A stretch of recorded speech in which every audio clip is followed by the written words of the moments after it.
इस वीडियो में औद्योगिक क्रांति से पहले यूरोप में फैक्ट्रियों में बनने वाला उत्पादन कैसे बनता था, नए व्यापारियों की समस्या के बारे में जानेंगे और वो नए व्यापारी काम शहरों में ना करा के गांवों में क्यों कराते थे।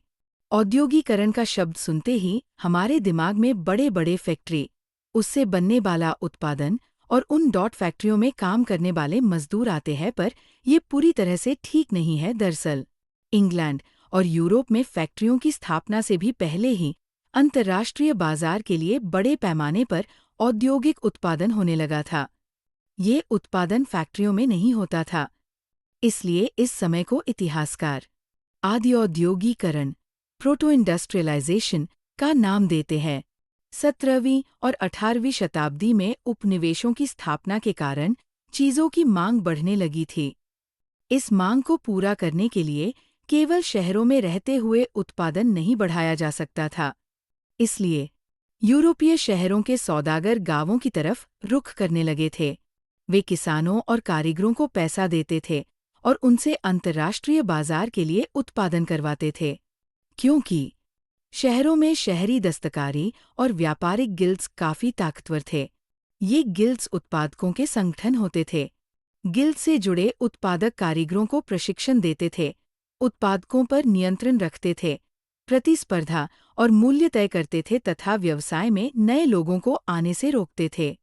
शासकों ने भी विभिन्न गिल्ड्स को खास उत्पादों के उत्पादन और व्यापार का एकाधिकार दिया हुआ था। फलस्वरूप नए व्यापारी शहरों में कारोबार नहीं कर सकते थे, इसलिए वे गांवों की तरफ जाने लगे। गांवों में गरीब काश्तकार और दस्तकार सौदागरों के लिए काम करने लगे। जैसा कि आपने पिछले साल की पाठ्य पुस्तक में देखा है, यह एक ऐसा समय था जब खुले खेत खत्म होते जा रहे थे और कॉमन्स की बाड़ाबंदी की जा रही थी। अब तक अपनी रोजी रोटी के लिए साझा जमीनों से जलावन की लकड़ी, बेरिया, सब्जियां, भूसा और चारा आदि बीनकर काम चलाने वाले छोटे किसान, कॉटेजर और गरीब किसान आमदनी के नए स्रोत ढूंढ रहे थे। बहुतों के पास छोटे-मोटे खेत तो थे, लेकिन उनसे घर के सारे लोगों का पेट नहीं भर सकता था। इसीलिए जब सौदागर वहां आए और उन्होंने माल पैदा करने के लिए पेशगी रकम दी, तो किसान फौरन तैयार हो गए। सौदागरों के लिए काम करते हुए वे गांव में ही रहते हुए अपने छोटे छोटे खेतों को भी संभाल सकते।